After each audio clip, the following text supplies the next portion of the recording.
नमस्ते दोस्तों। आज हम लोग करेंगे उत्तर प्रदेश स्पेशल का जो हम लोग पीवाईक्यू सीरीज कर रहे थे। जो उत्तर प्रदेश का जो पीवाईक्यू सीरीज था जिसमें हम लोगों ने पहले बहुत सारा वीडियो किया है, आज उसी का एक आखिरी वीडियो है। आज हम लोग राज्य व्यवस्था, योजना और जनगणना को खत्म करेंगे। तो चलिए शुरू करते हैं। राजनीति और प्रशासनिक व्यवस्था। पहला क्वेश्चन, उत्तर प्रदेश की पहली महिला राज्यपाल कौन थी? तो वो थी सरोजिनी नायडू थी। कौन थी? सरोजिनी नायडू थी।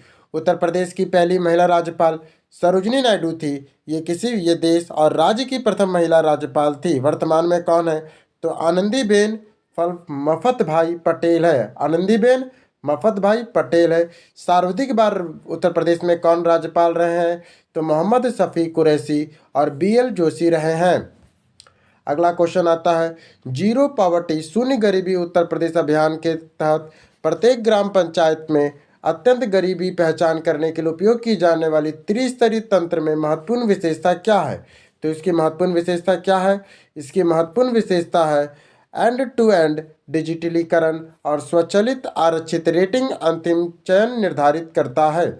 जीरो पॉवर्टी शून्य गरीबी उत्तर प्रदेश अभियान के तहत प्रत्येक ग्राम पंचायत में अत्यंत गरीब परिवारों की पहचान करने के लिए उपयोग किए जाने वाला एक त्रिस्तरीय महत्वपूर्ण विशेषता के अंतर्गत एंड टू एंड डिजिटलीकरण और स्वचालित आरक्षिता रेटिंग अंतिम चयन निर्धारित करती है। इस अभियान के तहत राज्य के प्रत्येक ग्राम पंचायत में सबसे गरीब 10 से 25 परिवारों की पहचान की है। अब आता है लाल बहादुर शास्त्री के बारे में कथनों पर विचार कीजिए। इनका जन्म मुगलसराय उत्तर प्रदेश में हुआ था। ये बात बिल्कुल सही है। इन्होंने जय जवान जय किसान का नारा दिया, ये भी सही है। इन्होंने भारत के दूसरे प्रधानमंत्री के रूप में कार्य किया, ये भी बात बिल्कुल सही है। ये तीनों कथन सत्य है। लाल बहादुर शास्त्री का जन्म 1 अक्टूबर 1904 को उत्तर प्रदेश के वाराणसी में 7 मील दूर छोटे से रेलवे कस्बे मुगलसराय में हुआ था। 9 जून 1964 से 11 जनवरी 1966 तक 18 महीने तक वे भारत के प्रधानमंत्री के रूप में कार्य किए थे। उत्तर प्रदेश नगर पालिका उत्तर प्रदेश नगर पालिका अधिनियम की किस धारा के तहत स्थानीय निकायों के निर्देशक की नियुक्ति होती है? तो धारा 31B के तहत होती है। धारा 31B के तहत होती है। उत्तर प्रदेश में 17 गो नगर निगम, 100 गो नगर पालिका परिषद और 490 नगर पंचायत हैं। अगला आता है, फिर क्वेश्चन वही है, भारत की प्रथम महिला राज्यपाल कौन थी? तो सरोजिनी नायडू थी। सरोजिनी नायडू थी। ये 15 अगस्त 1947 से 2 मार्च 1949 तक उत्तर प्रदेश के राज्यपाल के रूप में काम कर चुकी है। इनके कविता संग्रह प्रकाशित हुई जिसमें द गोल्डन थ्रोस्ट और द वर्ड ऑफ टाइम है। द वर्ड ऑफ टाइम है। उत्तर प्रदेश के राज्यपाल रह चुके कौन है? तो उत्तर प्रदेश के राज्यपाल कौन रह चुके हैं? तो श्रीराम नाईके रह चुके हैं। श्रीराम नाईके रह चुके हैं। वर्तमान में कौन है? तो आनंदी पटेल है। उत्तर प्रदेश में जनपदों का पश्चिम से पूर्व की ओर सही क्रम लगाइए तो उसका हो जाएगा औरैया, हमीरपुर, फतेहपुर और जौनपुर। ये क्या हो गया? ये पश्चिम से पूर्व का क्रम हो गया।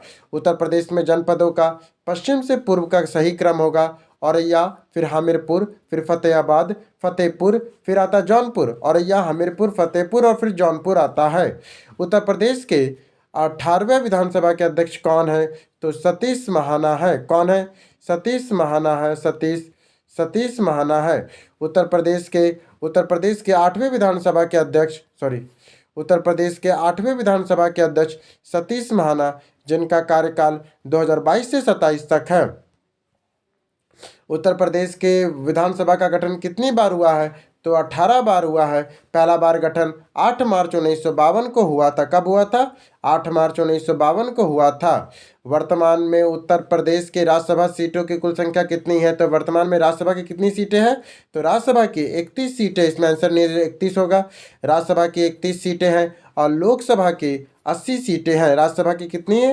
31 और लोकसभा की 80 सीटें हैं। जबकि विधान परिषद में टोटल 100 सीटें हैं। विधान परिषद में कितना है? 100 सीट। और विधानसभा में 403 सीट है विधानसभा में। अब आइए अगला क्वेश्चन देखें। उत्तर प्रदेश में गोमती नदी बेसिन के अंतर्गत कौन से जिले आते हैं? तो इसका कोई आंसर नहीं है। आगे देखते हैं। गोमती नदी का उद्गम पीलीभीत जिले में स्थित पनौगी फुलहर ताल गोमत ताल से हुआ है। कहाँ से हुआ है? पीलीभीत जिले स्थित पनगेरी फुलहर ताल या गोमत ताल से हुआ है। पीलीभीत में यह नदी शाहजहांपुर, कहाँ से? शाहजहांपुर, खीरी, सीतापुर, लखनऊ, सुल्तानपुर और जौनपुर आदि से बहती है। और गाजीपुर के निकट, कहाँ पर? गाजीपुर के निकट कैथी नामक स्थान पर गंगा में मिल जाती है। आइए अगला क्वेश्चन देखें। इलाहाबाद उच्च न्यायालय के मुख्य न्यायाधीश बनने वाले अंतिम ब्रिटिश व्यक्ति कौन थे? तो अंतिम ब्रिटिश व्यक्ति कौन थे? इसमें आंसर नहीं है। अगले देखें कौन है, वो थे सर ओ एच माथुर थे। कौन थे? सर ओ एच माथुर थे। वर्तमान में न्यायाधीशों की संख्या 160। इलाहाबाद में भी कितना न्यायाधीश है? 160 है।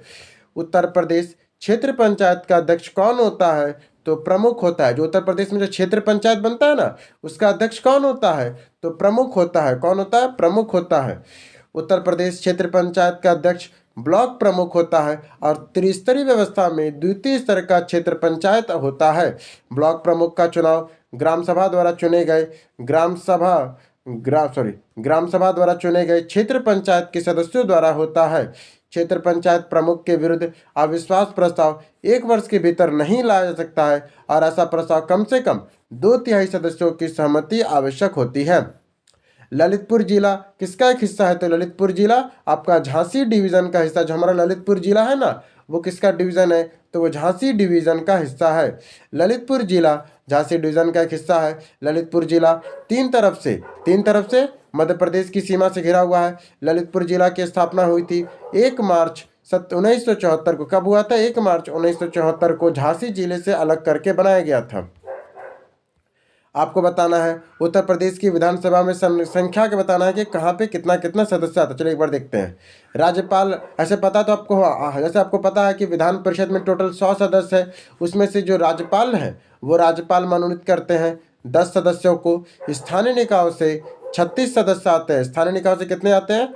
36 सदस्य आते हैं। विधानसभा द्वारा कितने आते हैं? जो विधानसभा के लोग हैं वो 38 सदस्यों को निर्वाचित करते हैं। और शिक्षकों द्वारा 8 सदस्यों को चुना जाता है। शिक्षक द्वारा 8 सदस्यों को चुना जाता है। कौशाम्बी डैश का एक हिस्सा है। तो कौशाम्बी कौन सा जनपद का आता है? तो प्रयागराज डिवीजन का एक हिस्सा है। कौशाम्बी प्रयागराज डिवीजन का हिस्सा है। कौशाम्बी जिला प्रयागराज मंडल में आता है। प्रयागराज मंडल में कौन कौन जिला आता है? तो कौशाम्बी, प्रतापगढ़, फतेहपुर, प्रयागराज। कौन? 4 जिला आया। कौशाम्बी जिला प्रयागराज से अलग होकर 4 अप्रैल 1997 को, कब बना? 4 अप्रैल 1997 को बनकर जिला मुख्यालय मंझनपुर में है। निम्नलिखित में से कौन सा जिला अलीगढ़ का हिस्सा नहीं है? तो अलीगढ़ का हिस्सा कौन नहीं है? तो बदायूं नहीं है। बाकी एटा, हाथरस और कासगंज है।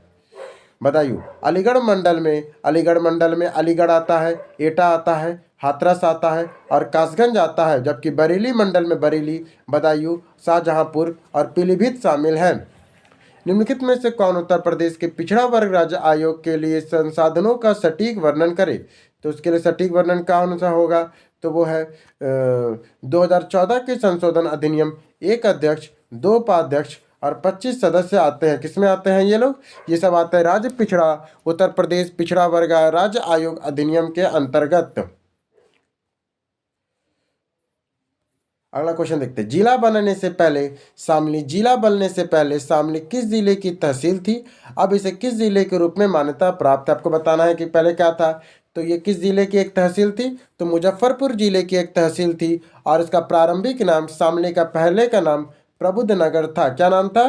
प्रबुद्धनगर था। जिला बनने से पहले शामली मुजफ्फरपुर जिले का तहसील था। अब इस जिले के रूप में मान्यता मिली थी तो इसका प्रारंभिक नाम प्रबुद्धनगर था। और सितंबर 2011 में तत्कालिक उत्तर प्रदेश सरकार ने इसे एक जिला घोषित कर दिया। और जिले को शामली में कुल 3 को शामिल है। कौन कौन है? शामली, करैना और उन है। इसके बाद आता है उत्तर प्रदेश आपराधिक कानून संशोधन अधिनियम 2014 के संबंध में कथनों पर विचार कीजिए। तो क्या सच है? तो 1 और 2 चलिए देखते हैं। आपराधिक मामलों में बच्चों के संरक्षण, पॉस्को अधिनियम 2012 के तहत आरोपित होने पर किसी आरोपी को अग्रिम जमानत प्राप्त होने के लिए अयोग्य ठहराया जाएगा। या गैर कानूनी गतिविधि रोकथाम अधिनियम 1967 के तहत अपराधियों को अग्रिम जमानत को प्रतिबंधित करता है। और तीसरा है इसमें इसमें से प्रावधान शामिल है कि उत्तर प्रदेश विधि विरुद्ध धर्म परिवर्तन संवर्धन 2021 के तहत मामलों में अग्रिम जमानत को रोकता है। उत्तर प्रदेश, देखिए डिफिनेशन देखते हैं। उत्तर प्रदेश आपराधिक कानून संशोधन अध्यादेश 2024 के संबंध में तीनों कथन सत्य हैं। पहला कथन क्या है? यौन अपराधों में बच्चों का संरक्षण पॉस्को अधिनियम 2012 के तहत आरोपित होने पर किसी आरोपी को अग्रिम जमानत प्राप्त होने से अयोग्य ठहराया जाता है। दूसरा, गैर कानूनी गतिविधि रोकथाम अधिनियम 1967 के तहत अपराधियों को अग्रिम जमानत पर प्रतिबंधित है। कब? गैर कानूनी गतिविधि रोकथाम के तहत। ऐसे इनमें से ऐसे प्रावधान शामिल है जो उत्तर प्रदेश के विरुद्ध धर्म परिवर्तन अधिनियम 2021 के तहत मामलों में अग्रिम जमानत को रोकता है। उत्तर प्रदेश राज्य वित्त आयोग ने किस कर सुधार के लिए विशेष रूप से अनुशंसा किया है? तो खुली भूमि कर क्रियान्वयन। उत्तर प्रदेश राज्य वित्त आयोग ने किस कर सुधार की विशेष अनुशंसा किया है? तो खुली भूमि कर का क्रियान्वयन के लिए। उत्तर प्रदेश राज्य वित्त आयोग ने खुली भूमि कर का क्रियान्वयन में सुधार की अनुशंसा की है। उत्तर प्रदेश राज्य वित्त आयोग ने संपत्ति का निर्धारण किस प्रणाली की सिफारिश किया? संपत्ति के निर्धारण में किस प्रणाली की सिफारिश किया है? तो वह क्षेत्र आधारित और साइट मूल्यांकन प्रणाली का। क्षेत्र आधारित और साइट मूल्यांकन प्रणाली का। उत्तर प्रदेश राज्य वित्त आयोग ने संपत्ति का निर्धारण क्षेत्र आधारित और साइट मूल्यांकन प्रणाली की सिफारिश किया है। उत्तर प्रदेश नगर निगम अधिनियम 1959 के तहत की कौन सी धाराएं नगर निगम के मतदाता सूची तैयार करने का प्रावधान करता है? मतदाता सूची किसके तहत आता है? तो सेक्शन 35 से 40 के बीच में आता है। उत्तर प्रदेश नगर निगम अधिनियम 1959 की धारा 35 से 40 के तहत नगर निगम के लिए मतदाता सूची तैयार करना है। इस धाराओं में मतदाता सूची बनाने की, प्रकाशित करने, उन्हें पुनरीक्षण करने से जुड़े प्रावधान किए गए हैं। अगला आता है, आइए एक बार सारा धारा को पढ़ लेते हैं। ऐसे ये धारा पढ़ने, क्योंकि ये सब ना बीपीएससी वीडियो स्पेशल का होगा। हाँ, ये पंचायतों से जुड़ा हुआ मेन कानून है, इतना डीपली नहीं पढ़िए। उत्तर प्रदेश 2023 पंचायतों के प्रदर्शन मूल्यांकन और प्रोत्साहन के लिए किस सूचकांक का प्रयोग करते हैं? तो पंचायत विकास सूचकांक का। किसका करते हैं? पंचायत विकास सूचकांक का करते हैं। उत्तर प्रदेश पंचायती राज अधिनियम 1947 के नियम 186 में क्या प्रावधान है? नियम 186 में क्या प्रावधान है? तो नियम 186 में प्रावधान है कि वार्षिक लेखा परीक्षा प्रतिवेदन तैयार करना। नियम 186 का क्या प्रावधान है? वार्षिक लेखा परीक्षा का प्रतिवेदन तैयार करना। पंचायती राज संस्थाओं में 12वें वित्त आयोग का अनुदान किस समय अवधि को कवर करेगा? तो 2005 से 10 को। 12वें वित्त आयोग कब से तक था?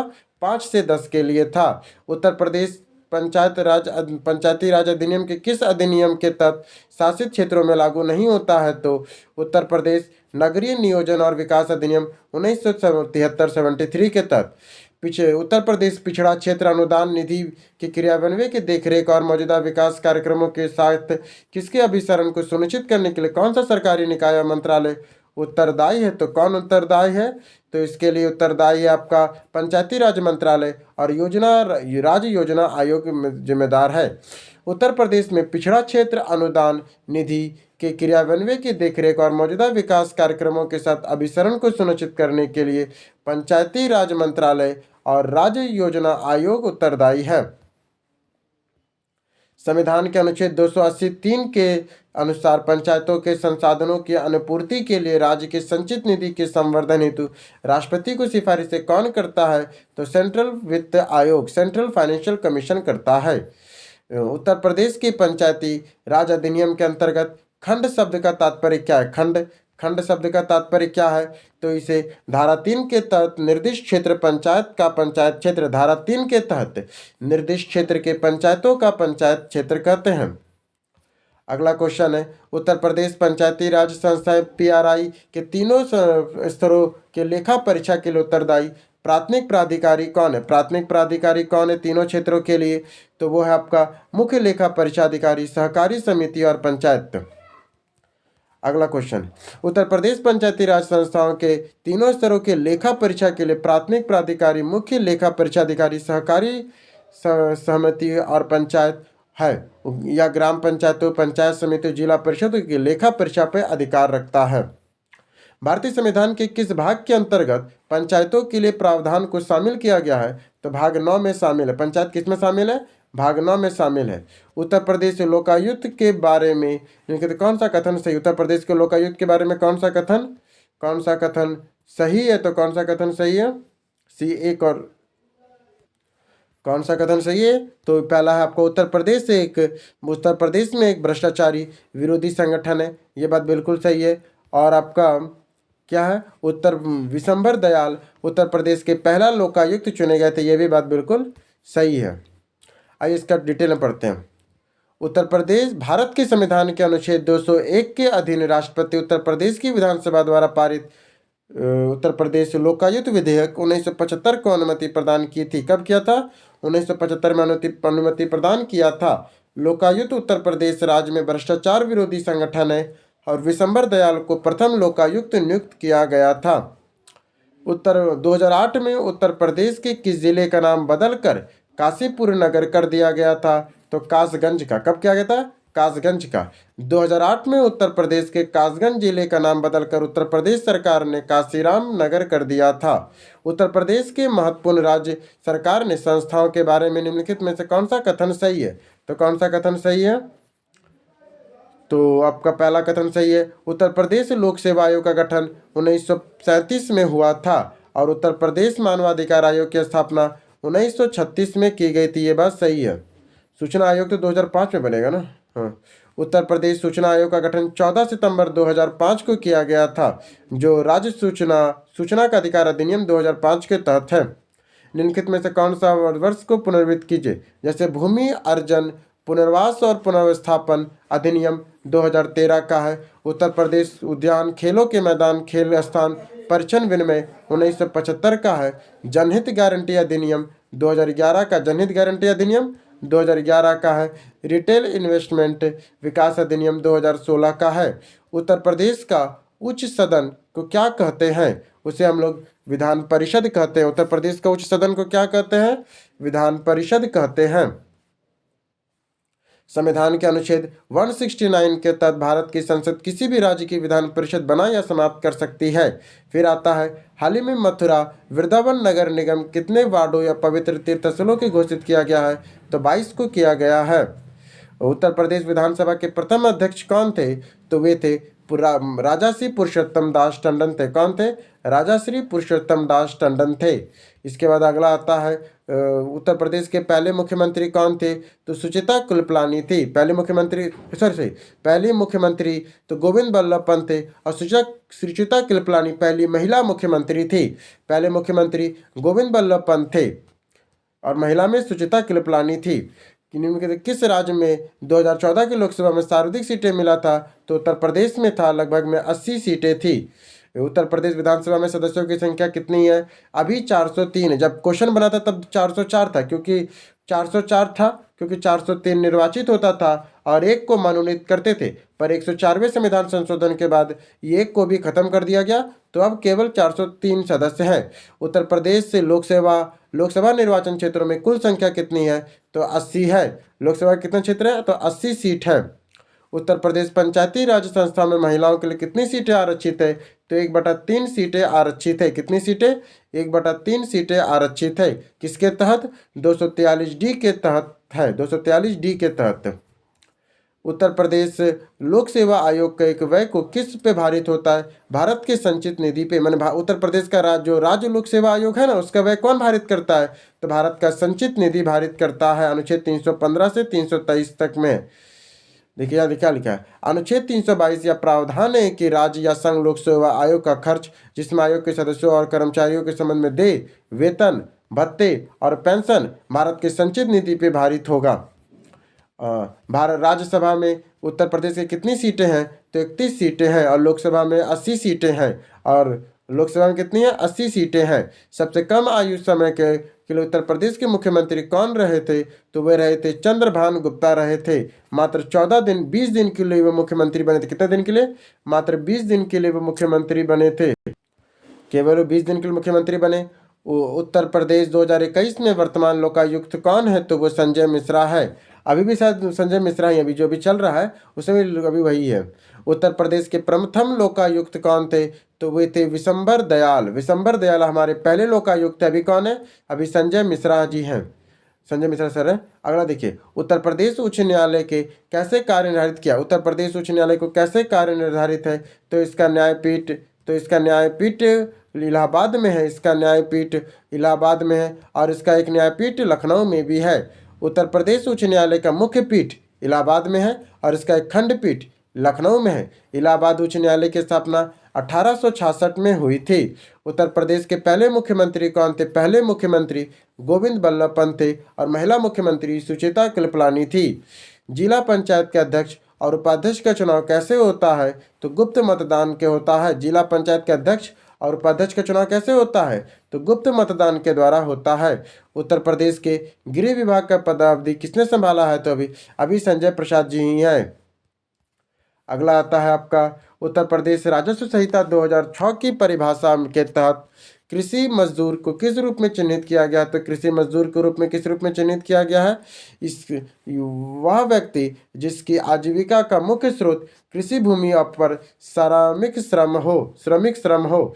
उत्तर प्रदेश अग्निशमन सेवा वर्तमान में किसके अधीन कार्यरत है? तो उत्तर प्रदेश पुलिस के अधीन कार्यरत है। स्वतंत्र भारत में उत्तर प्रदेश के पहले पुलिस महानिरीक्षक कौन थे, जिनके तत्पर समय उत्तर पश्चिम प्रांत में अवध के नाम से जाना जाता था? तो BL लाहिड़ी के समय क्या करा? स्वतंत्र भारत के उत्तर प्रदेश के पहले स्वतंत्र भारत में उत्तर भारत के स्वतंत्र भारत में उत्तर प्रदेश के पहले पुलिस महानिरीक्षक कौन थे, जिनके तत्व से उत्तर पश्चिमी प्रांत और अवध के नाम से जाना जाता है? तो BL लाहिड़ी का।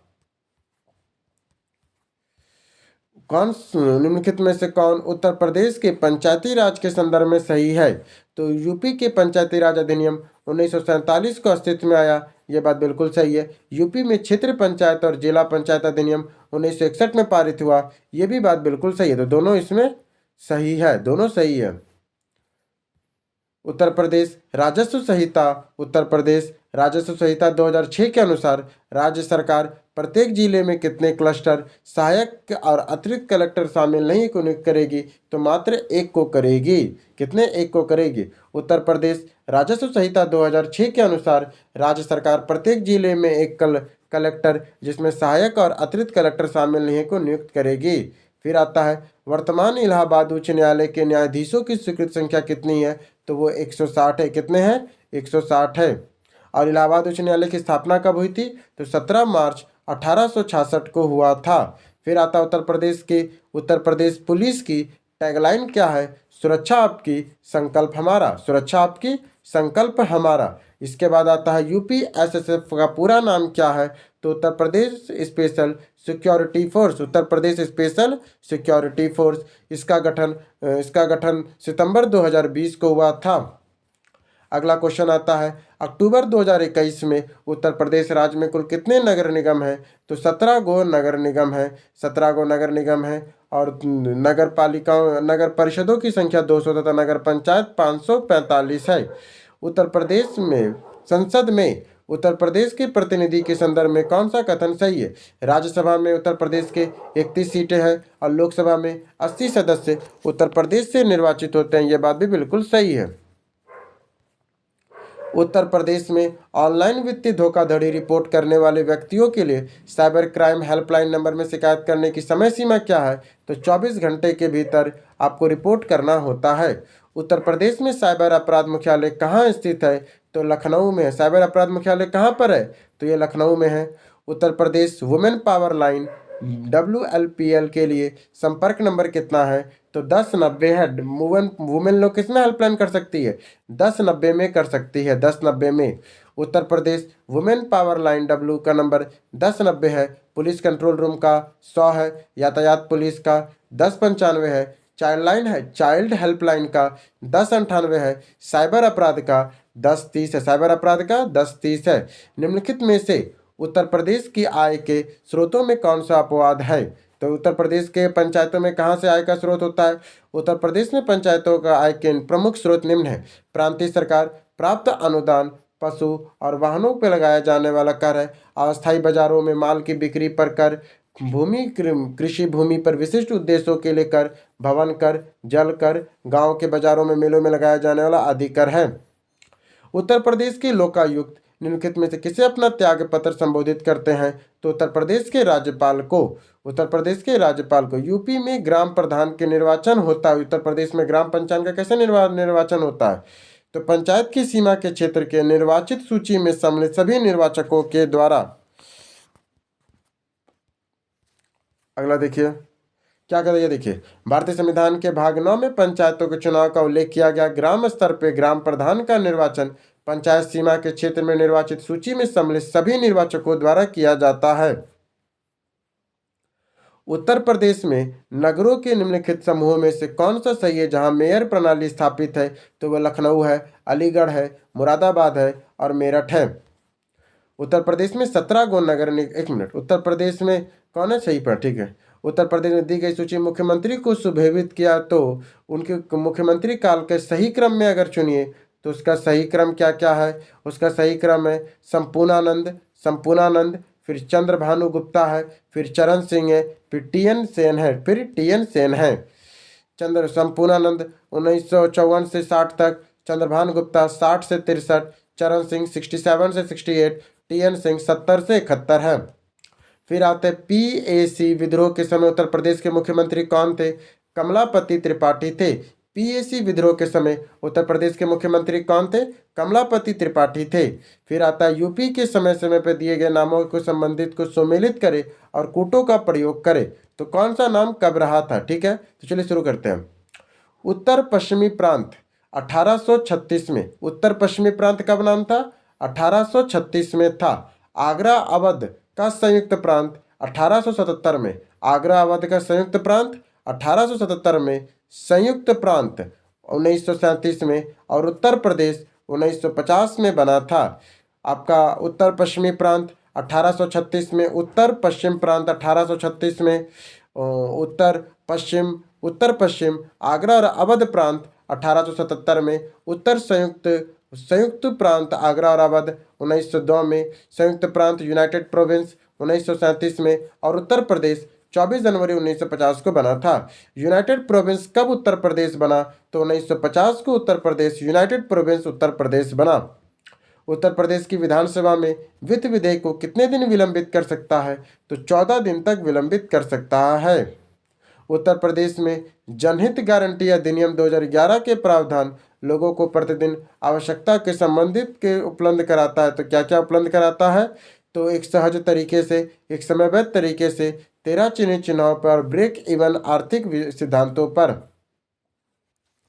उत्तर प्रदेश जनहित गारंटी अधिनियम 2011 13 सेवाओं को चिन्हित किया गया है। ये सेवाएं ब्रेक इवन आर्थिक सिद्धांतों पर आधारित है तथा ये प्रतिदिन लोगों को उनकी आवश्यकता संबंधित सेवाओं को एक उपलब्धि और एक सहज और समयबद्ध तरीके से करवाएगा। उत्तर पश्चिमी उत्तर प्रदेश में कौन सा?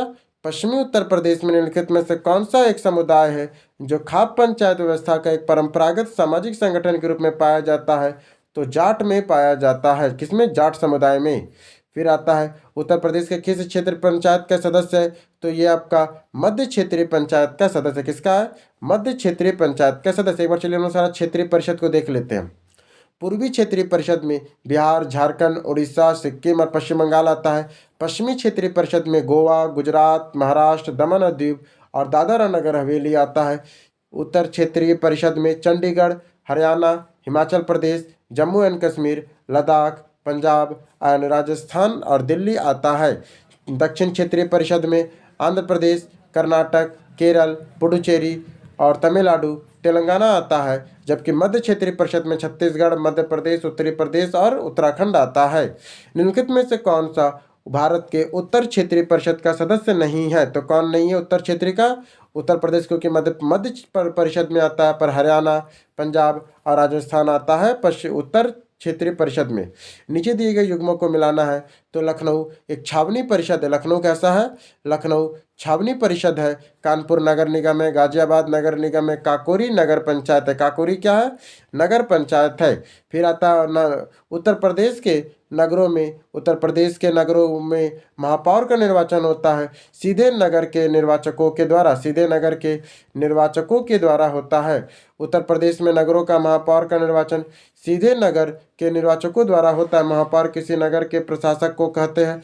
मेयर शहर का प्रथम नागरिक होता है। निम्नलिखित निम्नलिखित में से किसमें नगर निगम नहीं है? तो रायबरेली में आपको नगर निगम नहीं मिलेगा, बाकी गाजियाबाद, कानपुर, बरेली में आपको नगर निगम मिलेगा। फिर आता है रायबरेली में नगर निगम नहीं है बल्कि नगर पालिका परिषद है। उत्तर प्रदेश में नगर निगमों की संख्या पहले 16 थी, 17वां बना है शाहजहांपुर। आइए 17 का 17 नगर निगम को देखा जाए तो मथुरा, वृंदावन, मेरठ, फिरोजाबाद, वाराणसी, सहारनपुर, गोरखपुर, लखनऊ, कानपुर, गाजियाबाद, आगरा, बरेली, झांसी, अलीगढ़, मुरादाबाद, प्रयागराज, अयोध्या, शाहजहांपुर। फिर आता है आपका उत्तर प्रदेश के नगरीय क्षेत्रों के स्थानीय निकायों की संख्या कौन कौन है? तो नगर पंचायत क्षेत्र है, नगर पालिका का परिषद है और नगर निगम आता है। मुख्य मेट्रोपॉलिटन मजिस्ट्रेट कौन सा है? तो कानपुर का है। ये तो बहुत पुराना क्वेश्चन है। उत्तर प्रदेश के कुटुंब न्यायालय किस विषय संबंधित सुनवाई कर बताते? विवाह से, पति पत्नी के संबंध में और गुजारा से। वैवाहिक संबंधों के अलावा कुटुंब न्यायालय कुछ नहीं सुनता है। फिर आता है आपका कथन में कौन सा सही है और कौन सा गलत है? सही है किंतु व्याख्यान से सही क्या कहता है? भारत में कुछ राज्यों का दूसरा सदन होता है, ये बात बिल्कुल सही। 6 राज्यों में 2 सदन है। भारत में उत्तर प्रदेश में द्विसदनीय मंडल है, ये भी बात सही है कि द्विसदन मंडल है। हाँ, अब तक उत्तर प्रदेश में कितनी महिलाएं मुख्यमंत्री पद पे रही है? तो 2 को रही है। पहला थी आपका सुचिता कृपलानी, दूसरा थी मायावती देवी। मायावती देवी में एक खास बात है कि वे 4 बार उत्तर प्रदेश के मुख्यमंत्री बनने का सौभाग्य मिला और कोई मुख्यमंत्री नहीं है जो 4 बार मुख्यमंत्री बना कोई व्यक्ति। किसी भारतीय राज्य में प्रथम महिला मुख्यमंत्री कौन थी? तो सुचिता कृपलानी थी। कौन थी? सुचिता कृपलानी थी। गौतम बुद्धा नगर किस जिले का मुख्यालय है? तो ग्रेटर नोएडा का है। गौतम बुद्धा नगर जिले का मुख्यालय कौन सा है? ग्रेटर नोएडा है गौतम बुद्धा नगर का। यूपी की विधानसभा का प्रथम अध्यक्ष कौन है? तो पुरुषोत्तम दास टंडन है। कौन है? तो पुरुषोत्तम दास टंडन है। भारत के किस राज्य में लोकसभा और राज्यसभा का सर्वाधिक प्रतिनिधित्व है? उत्तर प्रदेश में लोकसभा का 80 और राज्यसभा का 31 सीटें हैं। फिर आता है आपका, एक बार देखिए, लोकसभा का उत्तर प्रदेश में 80, राज्यसभा का 31, मध्य प्रदेश में 29 और राज्यसभा का 11 गो है। महाराष्ट्र में 48 है लोकसभा का और 19 गो राज्यसभा है। आंध्र प्रदेश में 25 गो लोकसभा और 11 गो राज्यसभा से है। निम्नलिखित में से उत्तर प्रदेश की 71वां जनपद कौन सा है? तो वो है काशीराम नगर है। 71वां जनपद कौन सा है? काशीराम नगर है। 71वां जनपद काशीराम नगर था जो 2008 में बना था। उत्तर प्रदेश के किस जिले में देश का प्रथम पुलिस संग्रहालय स्थापना किया जा रहा है? तो गाजियाबाद में किया जा रहा है। उत्तर प्रदेश के गाजियाबाद जनपद में देश का प्रथम पुलिस संग्रहालय बनाया जा रहा है। और आपको जनपद दिया, उनका मुख्यालय दिया, चलिए मिलाते हैं। गौतम बुद्धा नगर ग्रेटर नोएडा में है, ज्योतिबा फुले नगर अमरोहा में है, संत कबीर नगर खलीलाबाद में है, सिद्धार्थ नगर नौगढ़ में है। फिर आता निम्नलिखित में से कौन उत्तर प्रदेश के चौथे राज्य वित्त आयोग के अध्यक्ष थे? तो कौन थे? तो अतुल गुप्ता जो थे। कौन? अतुल गुप्ता। वो राज्य के चौथे वित्त आयोग के अध्यक्ष थे। कौन थे? अतुल गुप्ता। आइए चारों के चारों अध्यक्ष को देख लेते हैं। अभी तक टोटल 5 वित्त आयोग बना है। प्रथम के कौन थे? तो भालचंद्र शुक्रा थे जो 94 से 97। द्वितीय में टी.एन. धर है। दूसरे के कौन थे? टी.एन. धर। तीसरे के S.T.K. रजवी थे। चौथा का अतुल कुमार गुप्ता और पंचम में आनंद मिश्रा है। 5वें के कौन है? आनंद मिश्र है। उत्तर प्रदेश के लोकायुक्त का पद धारण अवधि कितना है? 8 वर्ष है। उत्तर प्रदेश के लोकायुक्त का पद धारण अवधि 8 वर्ष है। उत्तर प्रदेश में लोक आयुक्त की नियुक्ति की जाती है राज्यपाल के द्वारा। लोक आयुक्त की नियुक्ति की जाती है राज्यपाल के द्वारा। उत्तर प्रदेश में जिला पंचायत के अध्यक्ष का निर्वाचन कैसे होता है? तो जिला परिषद के निर्वाचन जिला क्षेत्र के सदस्य अपने से चुनते हैं। जिला पंचायत के सदस्यों द्वारा अपने में से अध्यक्ष को चुना जाता है। उत्तर प्रदेश के किसी नगर का मेयर कौन सा कथन सही है? तो मेयर क्या होगा? तो नगर का प्रथम नागरिक कहलाता है। जो नगर का मेयर होता है वो नगर का प्रथम नागरिक कहलाता है। नगर निगम का पदेन सदस्य कहलाता है। नगर निगम का पदेन सदस्य होता है और कार्यकारिणी समिति का पदेन सभापति होता है। वो वर्तमान में लखनऊ में निम्नलिखित में से कौन कौन है? तो जल संस्थान है, नगर निगम है, विकास प्राधिकरण है और जिला नगरीय विकास अधिकरण है। उत्तर प्रदेश ग्राम प्रधान के संबंधित निम्नलिखित कौन सा कथनों पर ध्यान दीजिए? तो क्या है, ग्राम प्रधान। वह ग्राम सभा द्वारा अपदस्थ किया जा सकता है, वह 2/3 बहुमत से अपदस्थ किया जा सकता है। नीचे दिए गए उन व्यक्तियों की सूची जो उत्तर प्रदेश के मुख्यमंत्री रहे हैं, तो कौन कौन है और उनका कालक्रम के अनुसार बैठाना है। ठीक है, सबसे पहले संपूर्णानंद, फिर सुचेता कृपलानी, फिर चरण सिंह, फिर कमलापति त्रिपाठी थे।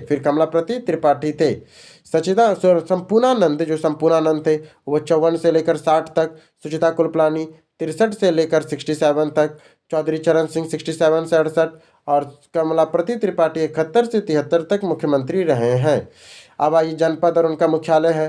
अंबेडकर नगर का अकबरपुर में, कानपुर देहात का अकबरपुर पीटी में। फिर देखिए, अंबेडकर नगर का पड़ता अकबरपुर में, कानपुर देहात का पड़ता अकबरपुर माटी में, कानपुर देहात का अकबरपुर माटी में, जालौन का उरई में, नौगढ़ में। उत्तर प्रदेश के संबंध में घटनाओं के विचार कीजिए और कालक्रम के अनुसार व्यवस्थित कीजिए। चलिए देखते हैं। उत्तर प्रदेश जमींदारी विनाश और भूमि व्यवस्था अधिनियम 1950 में आया था। उत्तर प्रदेश जमींदारी विनाश विधि 1952 में आया था। और उत्तर प्रदेश अधिकतम जोत सीमा आरोपण अधिनियम 1960 में। उत्तर प्रदेश भूमि विधि अधिनियम 1977 में आया था। उत्तर प्रदेश के विधानमंडल में 2 सदन निम्नलिखित में किस वर्ष अस्तित्व में थे। 1937 से ये अस्तित्व में हैं। उल्लेखनीय है कि प्रदेश के वर्तमान विधानसभा सदस्यों की संख्या 403 है, जबकि विधान परिषद के सदस्यों की कुल संख्या 100 है। इसके बाद इसका मुख्यालय खोजना है। अंबेडकर नगर का अकबरपुर है, गौतम बुद्धा नगर का ग्रेटर नोएडा है, कानपुर देहात का अकबरपुर माटी है, संत कबीर नगर का खलीलाबाद है। दिए गए जोड़े में आपको बताना है कि कौन सा होगा। अमेठी का गौरीगंज मुख्यालय, अमेठी का गौरीगंज में है, सोनभद्र का रॉबर्ट्सगंज में है, कुशीनगर का पड़रौना में है और कौशाम्बी का मझनपुर में है। कौन सा उत्तर प्रदेश में एक जिला नहीं है, तो अमेठी है, बस्ती है, मेरठ है, पर देहरादून तो उत्तराखंड की राजधानी है। भारत का कौन सा राज्य सबसे अधिक पड़ोसी राज्यों के साथ सीमा स्पर्श करता है, तो वो उत्तर प्रदेश है। टोटल 8 राज्य और एक केंद्र शासित प्रदेश और एक देश से अपनी सीमा साझा करता है उत्तर प्रदेश। उत्तर प्रदेश के पुलिस का मुख्यालय कहाँ पर है, तो ये लखनऊ में उत्तर प्रदेश पुलिस का मुख्यालय। संग्रहालय कहाँ बन रहा है, गाजियाबाद में। कौन सा यूपी पुलिस विभाग का चयन में से एक नहीं है, तो भाषा परीक्षण नहीं, शारीरिक परीक्षण, शैक्षणिक योग्यता और आयु पात्रता दिखता है। उत्तर प्रदेश पुलिस के चिन्ह का कौन सा जानवर का चिन्ह है, तो मछली का चिन्ह है। उत्तर प्रदेश के जो पुलिस का चिन्ह है उसमें 2 मछलियों का प्रतीक लिया गया और अशोक स्तंभ अर्थात भारत का राष्ट्र चिन्ह है। उत्तर प्रदेश पुलिस के आधिकारिक ध्वज में 2 रंग होते, वो लाल और नीला है। कौन कौन है, लाल और नीला है, 2 रंग है। उत्तर प्रदेश पुलिस भर्ती पदोन्नति बोर्ड द्वारा कांस्टेबल सिविल सेवा की नियुक्ति के शारीरिक क्षमता में पुलिस अभ्यर्थी कितना देर दौड़ना पड़ता है, तो 25 मिनट में 4.8 होगा। हाँ, 25 मिनट में 4.8 किलोमीटर दौड़ना पड़ता है और महिलाओं को 14 मिनट में 2.4 किलोमीटर। पुलिस महानिरीक्षक की रैंक के अधिकारी के नेतृत्व में उत्तर प्रदेश पुलिस जोन में बांटा गया। इस जोन का कितने हैं, तो 8 जोन है। कितने जोन है, 8 जोन में बांटा गया है। भारतीय वन सेवा की तीसरी अखिल भारतीय सेवा के रूप में किस वर्ष स्थापित हुआ था, 1966 में हुआ था। कब हुआ था, 1966 में हुआ था। उत्तर प्रदेश में पुलिस अधीक्षक की भर्ती हेतु परीक्षा और साक्षरता के लिए किसके द्वारा लिया जाता है, उत्तर प्रदेश लोक सेवा आयोग द्वारा लिया जाता है। उत्तर प्रदेश रेलवे पुलिस में कुल कितने अनुभाग है, तो 6 गो अनुभाग है उत्तर प्रदेश रेलवे पुलिस में। कौन कौन भाग है, तो मुरादाबाद, लखनऊ, गोरखपुर, प्रयागराज, आगरा और झांसी है। उत्तर प्रदेश के वित्त निगम का मुख्यालय कहाँ पर है, तो वित्त निगम का मुख्यालय कानपुर में है। उत्तर प्रदेश वित्त निगम का स्थापना उत्तर प्रदेश सरकार द्वारा 1 नवंबर 1954 को राज्य के वित्तीय निगम अधिनियम 1991 की धारा 3(1) के अंतर्गत की गई थी। इसका मुख्यालय कानपुर में तथा प्रयागराज, गाजियाबाद, लखनऊ, कानपुर में क्षेत्रीय कार्यालय और नोएडा, मेरठ, आगरा, गोरखपुर, बरेली में और इसी में इसकी शाखाएं हैं। उत्तर प्रदेश मूल्य वर्धित कर वैट लागू किया गया है 1 जनवरी 2008 से। कब से, 1 जनवरी 2008 से। उत्तर प्रदेश में आर्म्ड कांस्टेबली एक्ट किस वर्ष पारित किया गया, तो 1948 में किया गया है। अराजपत्रित श्रेणी में पुलिस कर्मी किसके द्वारा अनुमोदित सामग्री, रंगों, बनावट और किस्म के वर्दी पहनते हैं, तो पुलिस महानिर्देशक पहनते हैं। निम्नलिखित में से किस क्रमिक और परीक्षण विभाग के द्वारा नियंत्रित पर्यवेक्षित नहीं किया जाता है? तो कर्मचारी अगला क्वेश्चन देखते हैं। पुलिस सुविधा के लिए उत्तर प्रदेश में कितने मंडल है? तो 18 मंडल हैं। स्वतंत्रता के बाद उत्तर प्रदेश के पहले मुख्यमंत्री कौन थे? पंडित गोविंद बल्लभ पंत थे। फिर आता है भारत सरकार अधिनियम 1919 के तहत उत्तर प्रदेश राज्य सचिवालय द्वारा 1921 में कितने नए सचिव नियुक्त किए गए थे? तो 6 गो नए सचिव नियुक्त किए गए थे। उत्तर प्रदेश राजस्व कोड में किस वर्ष स्थापित किया गया था? 2006 को उत्तर प्रदेश राजस्व कोड स्थापित हुआ है। उत्तर प्रदेश के पहली राज्यपाल कौन थी? तो पहली राज्यपाल सरोजिनी नायडू थी और वे महिला राज्यपाल भी थी। आगे देखा जाए प्रशासनिक सुविधा के लिए उत्तर प्रदेश में कितने विकास खंड है? तो 822 विकास खंड है। कितने विकास खंड है? 822 खंड है। परंतु वर्तमान में इनकी संख्या 826 हो गई। कितनी हो गई है?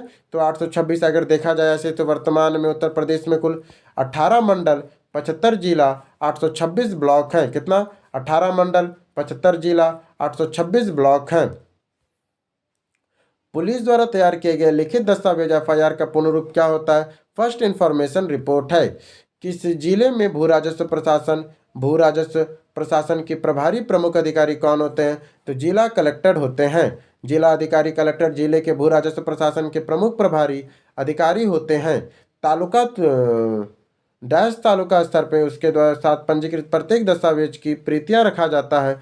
तो उप पंजीयक के द्वारा। किसके द्वारा? उप पंजीयक के द्वारा। तहसीलदार के पास डैश की शक्ति होती है। तो तहसीलदार के पास क्या चीज की शक्ति होती है? तहसीलदार के पास प्रत्येक गांव में अड़गल या पनाही प्रविष्टों को सत्यापन करना और जांचना का, स्थानीय तौर पे जानकारी हासिल करना कि क्या फसाने अडमंगल पहगनी के अनुसार उगाई गई है, अनाधिकृत अतिक्रमण और सरकारी जल के अनियमित उपयोग के सभी मामलों का परीक्षण करना। तीनों है उसके पास। अखिल भारतीय सेवाओं के जनक के रूप में किसे जाना जाता है? तो सरदार वल्लभ भाई पटेल को जाना जाता है। निम्नलिखित में से किस संगठन का नारा था सर्वत्र सर्वोत्तम सुरक्षा? तो राष्ट्रीय सुरक्षा गार्ड का था। किसका नारा था? सर्वत्र सर्वोत्तम सुरक्षा। किसका नारा था? तो राष्ट्रीय सुरक्षा गार्ड का नारा था। फिर आता उत्तर प्रदेश सरकार का संवैधानिक प्रमुख कौन होता है? तो वो राज्यपाल होते हैं। कौन होते हैं? तो राज्यपाल होते हैं। उत्तर प्रदेश आयकर आयुक्त के पद में सेवा के लिए किसके बराबर है? तो सभागार आयुक्त या सचिव के बराबर है। उत्तर प्रदेश में पुलिस रेंजों की संख्या कितनी है जिसमें प्रत्येक में 2 से 4 जिले शामिल है? तो 18 है। कितने हैं? 18 पुलिस रेंज है। उत्तर प्रदेश में लगभग 18 प्रशासनिक मंडल, लेकिन नीचे उल्लेख किए गए 4 मंडल में से गलत है, उसको चुने। तो कौन सा? गाजियाबाद मंडल। उत्तर प्रदेश में कुल 18 मंडल और 75 जिले। आइए मंडलों का सब नाम देखते हैं। अलीगढ़, आगरा मंडल, आजमगढ़, प्रयागराज, कानपुर, गोरखपुर, चित्रकूट, झांसी, देवीपाटन, अयोध्या, बरेली, मिर्जापुर, मुरादाबाद, मेरठ, लखनऊ, वाराणसी, सहारनपुर ये और 18वां बस्ती है। जबकि गाजियाबाद कोई मंडल नहीं है। गाजियाबाद मेरठ मंडल के अंतर्गत आता है।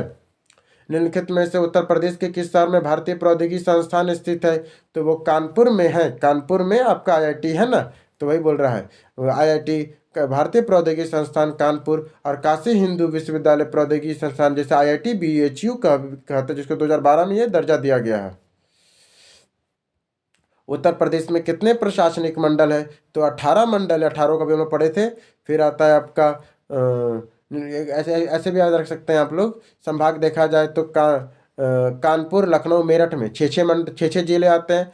कानपुर में, लखनऊ में और मेरठ में 6 जिले आते हैं। छोटे मंडल में देखा जाए तो मिर्जापुर, आजमगढ़, बस्ती, झांसी, सहारनपुर में 3 जिले आते हैं। बड़े में 6 कौन कौन है? कानपुर, लखनऊ, मेरठ में 6 जिले और छोटा में आपका है मिर्जापुर, आजमगढ़, बस्ती, झांसी और सहारनपुर, इसमें 3 जिले आते हैं। निम्नलिखित में से कौन सी भाषा उत्तर प्रदेश की दूसरी राज्य की भाषा है? तो वो उर्दू है। उत्तर प्रदेश लोकायुक्त भ्रष्टाचार विरोधी प्राधिकरण का पद डैश में सृजित किया गया था? तो 1975 को सृजित किया गया था। उत्तर प्रदेश लोकायुक्त का अधिनियम 1975 के तहत स्थापित किया गया। इस संस्था का गठन 14 सितंबर 1977 को किया गया। वर्तमान में उत्तर प्रदेश के लोकायुक्त का कार्यकाल 5 वर्ष का है। सबसे इसकी स्थापना स्वीडेनिशियन देशों के इंस्टीट्यूट ऑफ ऑस्ट्रेडियन न्यूजीलैंड में पार्लियामेंट कैसे गए। उत्तर प्रदेश के किस वर्ष सभी सरकारी कार्यों के लिए हिंदी के प्रयोग करना कानूनी तौर पे अनिवार्य कर दिया। 1968 से 1968 68 से कर दिया था। संयुक्त प्रांत का नाम उत्तर प्रदेश में बदलने के बाद इसका प्रथम राज्यपाल कौन बना था। तो हसमजी पसोरा मोदी, हसम सजी परोसा मोदी, सर हरम सजी परोसा मोदी बने थे। अन्य राज्यों की तुलना में उत्तर प्रदेश में सबसे बड़ी शहरीकरण है। Town and country planning department Uttar Pradesh 2017 के मुताबिक उत्तर प्रदेश में कितने नगर पालिकाएं हैं। तो 200 से 325 के बीच नगर पालिकाएं हैं। उत्तर प्रदेश में प्रथम महिला राज्यपाल श्रीमती सरोजिनी नायडू को किस अवधि के दौरान कार्यभार संभाला था। 1947 से 49 के बीच कार्यभार संभाला था। उत्तर प्रदेश ग्राम आबादी अधिनियम के किस वर्ष पारित किया गया था। 1947 को पारित किया गया था। प्रशासनिक सुविधा के लिए उत्तर प्रदेश में कितने शहरी निकाय हैं। तो 915 को शहरी निकाय हैं। शहरी निकाय जिसमें से 826 विकास खंड और 8135 न्याय पंचायती हैं। उत्तर प्रदेश में किस वर्ष उत्तर प्रदेश निःशुल्क और अनिवार्य अधिकार नियम को लागू किया गया था। तो कब किया गया था ये नियम को लागू किया गया था 2011 में। उत्तर प्रदेश निःशुल्क और अनिवार्य शिक्षा के अधिकार नियम को 2011 में लागू किया गया और 86वें संविधान संशोधन 2002 के तहत अनुच्छेद 21 को जोड़ा गया, जो प्रावधान करता है कि राज्य विधि बनाकर 6 से 14 वर्ष के बच्चों को निःशुल्क और अनिवार्य शिक्षा का प्रावधान करेगी। ठीक है, अगला देखा जाए। उत्तर प्रदेश के प्रथम लोकायुक्त कौन थे। विशंबर दयाल थे। प्रथम लोकायुक्त कौन थे। विशंबर दयाल थे। अभी संजय मिश्रा है। ठीक है, संजय मिश्रा से बोले, संजय मिश्रा है। उत्तर प्रदेश लोक सेवा आयोग के न्यायाधिकरण किस वर्ष स्थापित हुआ। 1976 को हुआ। कब हुआ। 1976 को हुआ। वर्तमान उत्तर प्रदेश में कितने ग्राम पंचायत है। तो लगभग में 52,000 ग्राम पंचायत है। कितने ग्राम पंचायत है। तो वर्तमान में 57,665 हो गया। कितना हो गया अब हो गया 57,695 ग्राम पंचायत। वर्तमान उत्तर प्रदेश में कितने ग्राम पंचायत है। 57,695 ग्राम पंचायत अभी उत्तर प्रदेश में है। स्वतंत्र भारत में उत्तर प्रदेश के प्रथम विधानसभा अध्यक्ष कौन थे। तो पुरुषोत्तम दास टंडन थे। उत्तर प्रदेश के प्रथम राज्यपाल किससे सौंपा गया था। तो सरोजिनी नायडू उत्तर प्रदेश की प्रथम राज्यपाल थी।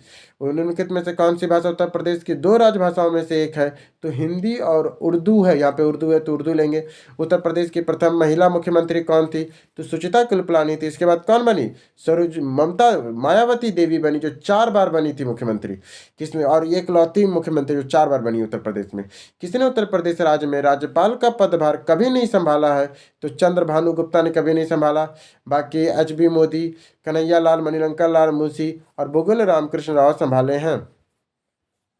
उत्तर प्रदेश राज्य में उर्दू को द्वितीय राज्य की भाषा का दर्जा कब घोषित किया गया था। जो उत्तर प्रदेश है उसको द्वितीय राज्य की भाषा कब घोषित किया। 89, हाँ 89 या उत्तर प्रदेश शासकीय भाषा संशोधन अधिनियम 1979 के द्वारा घोषित किया गया था। इसके बाद देखें, उत्तर प्रदेश राज्य में किसे लोकायुक्त का सर्वाधिक कार्यकाल रहा है। तो न्यायमूर्ति NK मल्होत्रा का। निम्नलिखित में से कौन कभी भी उत्तर प्रदेश का राज्यपाल नहीं रहा है। तो HD तिवारी नहीं रहे, VV गिरी रहे, मोतीलाल वोहरा रहे और रमेश भंडारी रहे हैं। उत्तर प्रदेश कब अस्तित्व में आया था। तो 1 अप्रैल 1937 को उत्तर प्रदेश अस्तित्व में आया था। संयुक्त प्रांत उत्तर प्रदेश के रूप में नाम बदलने के बाद उत्तर प्रदेश का पहला राज्यपाल कौन बना है। तो हसमजी पसोरा मोदी बने हैं। हसमजी परोसा मोदी बने हैं। अब हम लोग अगला चैप्टर करेंगे, महत्वपूर्ण योजनाएं। पहला, उत्तर प्रदेश में कुष्ठ रोग पेंशन योजना के तहत लाभार्थियों को कितनी मासिक पेंशन प्रदान की जाती है। तो 3,000 रुपये प्रदान की जाती है। उत्तर प्रदेश कुष्ठ रोग पेंशन योजना के तहत पात्र अभ्यर्थी को 3,000 रुपये पेंशन दी जाती है और 60 वर्ष से ऊपर के वृद्ध व्यक्तियों को 1,000 रुपये मासिक वृद्धा प्रदान की जाती है। उत्तर प्रदेश में किसान मित्र योजना कब शुरू हुआ था। तो 18 जून 2001 को किसान मित्र योजना प्रारंभ हुआ था। उत्तर प्रदेश में शुरू की गई ऑपरेशन कायाकल्प योजना किससे संबंधित है। जो ऑपरेशन कायाकल्प योजना है किससे संबंधित है। तो प्राथमिक विद्यालयों का पुनरुद्धार करने के लिए है। उत्तर प्रदेश सरकार द्वारा जीरो पावर्टी अभियान कब प्रारंभ हुआ था? जीरो पावर्टी अभियान कब प्रारंभ किया गया? जीरो पावर्टी अभियान ये आपका 2 अक्टूबर 2024 को शुरू हुआ था। जीरो पावर्टी अभियान कब शुरू हुआ? तो 2 अक्टूबर 2024 को जीरो पावर्टी अभियान उत्तर प्रदेश का शुरू किया है। ठीक है। निवेश मित्र योजना, कौन सा? निवेश मित्र योजना किस राज्य सरकार द्वारा प्रारंभ की गई है? उत्तर प्रदेश के द्वारा निवेश मित्र योजना प्रारंभ किया गया है। इसके बाद उत्तर प्रदेश सरकार की एक जिला एक उत्पाद योजना का लक्ष्य उत्तर प्रदेश में किसको प्रोत्साहित करना है? तो स्वदेशी और विशिष्ट उत्पादों को ठीक है, स्वदेशी और विशिष्ट उत्पादों को करना है। ये कब शुरू हुआ था? एक जिला एक जनपद एक उत्पाद योजना 24 जनवरी 2018 को शुरू हुआ था। फिर उत्तर प्रदेश सरकार द्वारा एक जनपद एक योजना किस वर्ष शुरू हुआ था? तो 2018 में शुरू हुआ था। वाराणसी पंडित दीनदयाल उपाध्याय मल्टी ट्रैकिंग परियोजना एक भाग के रूप में डैश नदी पर एक रेल सड़क पुल बनाया जा रहा है। तो ये गंगा नदी पर बनाया जा रहा है। किस पे? गंगा नदी पे बनाया जा रहा है। उत्तर प्रदेश के प्रमुख कार्यक्रम के तहत एमएसएमई के विशेष ध्यान दिया जा रहा है। तो एक जिला एक उत्पाद के तहत दिया जा रहा है। उत्तर प्रदेश का सबसे पश्चिमी जिला कौन सा है? तो वो शामली जिला सबसे पश्चिमी जिला है। सबसे पश्चिमी जिला कौन है? तो शामली जिला है। उत्तर प्रदेश की सीमा 9 राज्यों और केंद्र शासित प्रदेशों लगती है। यूपीएसआरएलएम कौन है? यूपीएसआरएलएम ने रिस्क रिडक्शन फंड के तहत SC/ST में आरक्षित सदस्यों के लिए कितने का प्रावधान किया है? तो 2250 रुपये का प्रावधान किया है। इसके बाद है उत्तर प्रदेश पर्यटन नीति 2022 के अनुसार महाभारत सर्किट के अंतर्गत आने वाले स्थानों का विकल्प की पहचान कीजिए। कौन कौन आ रहा है? तो इसमें आ रहा है आपका मथुरा, गोंडा, प्रयागराज और कौशाम्बी आ रहा है। फिर आता है उत्तर प्रदेश सरकार ने अटल युवा महाकुंभ का उद्घाटन किस शहर में किया है? तो लखनऊ में किया है। अटल युवा महाकुंभ का उद्घाटन कहाँ किया था? तो अटल युवा महाकुंभ का शुरुआत लखनऊ में हुआ है। फिर आता है हाल ही में भारतीय रेलवे ने उत्तर प्रदेश के किस शहर में पेंट माई सिटी अभियान का आयोजन किया है? तो प्रयागराज में किया है पेंट माई सिटी अभियान का आयोजन। फिर आता उत्तर प्रदेश के औद्योगिक निवेश और रोजगार प्रोत्साहन नीति 2022 के अंतर्गत मेगा श्रेणी की परियोजनाओं में कितने निवेश की पूंजी शामिल है? तो कितने निवेश की पूंजी शामिल है? तो इसमें 200 करोड़ रुपए से अधिक लेकिन 500 करोड़ से कम का हो। इसका कहने मतलब क्या है? उत्तर प्रदेश औद्योगिक निवेश और रोजगार प्रोत्साहन नीति 2022 के अंतर्गत मेगा श्रेणी की परियोजनाओं के लिए पूंजी निवेश की सीमा के अंतर्गत 200 करोड़ और उससे अधिक लेकिन 500 करोड़ से कम होना चाहिए। इस नीति के अंतर्गत लार्ज श्रेणी में 50 करोड़ और उससे अधिक लेकिन 200 करोड़ से कम होना चाहिए और सुपर मेगा श्रेणी में 500 करोड़ से अधिक और उससे अधिक 3000 करोड़ से कम होना चाहिए तथा अल्ट्रा मेगा श्रेणी में 3000 करोड़ से अधिक राशि पर निवेश की जा सकती है। फिर आता है मुख्यमंत्री सामूहिक विवाह योजना के तहत उत्तर प्रदेश सरकार प्रत्येक लाभार्थी युगल के लिए कितना प्रदान करेगी? तो 51,000 रुपये प्रदान करेगी। मुख्यमंत्री सामूहिक विवाह योजना के तहत उत्तर प्रदेश सरकार प्रत्येक लाभार्थी को प्रारंभ में 51,000 रुपये प्रदान करती है, जिसे बढ़ाकर अब 1 लाख रुपये कर दिया गया है और यह प्रदेश सरकार योजना 2017 से लागू किया गया है। फिर आता है 2023 में उत्तर प्रदेश सरकार द्वारा शुरू की गई मुख्यमंत्री उद्यमी मित्र योजना के संबंध में कौन सा कथन सत्य है? मुख्यमंत्री उद्यमी मित्र योजना के संबंध में कौन सा कथन सत्य है? उद्यमी मित्रों में निवेशकों राज्य सरकारों के बीच एक कड़ी के रूप में कार्य करने के लिए नियुक्त किया जा सकता है। फिर अगला आता है 2013 में शुरू किया गया उत्तर प्रदेश सरकार और मुख्यमंत्री उद्यमी योजना मुख्य उद्यमी मित्रों को निवेश और राज्य सरकारों के बीच एक कड़ी के रूप में कार्य करने के लिए नियुक्त किया गया है। ठीक है। अगला आता है उत्तर प्रदेश के किसानों के लिए दुर्घटना मुआवजा योजना के तहत कौन से कथन गलत है? तो सही कौन कौन है? मुख्यमंत्री मुआवजा योजना के तहत चलिए देखते हैं। यह किसानों को दुर्घटना या मृत्यु होने पर परिवार को मुआवजे के रूप में 5 लाख रुपए मिलते हैं। ये बात बिल्कुल सही है। इसके तहत यदि कोई किसान 25% से अधिक लेकिन 50% से कम विकलांग है तो 1 लाख रुपए से 2 लाख रुपए के बीच वित्तीय सहायता प्राप्त है। अब ये दुर्घटना में दोनों हाथ पैर खोने पर किसान मुआवजे को 5 लाख रुपए का पात्र होता है। इसके बाद अगला देखिए निवेश सारथी पोर्टल किसके सेवा प्रदान करती है? तो निवेश सारथी पोर्टल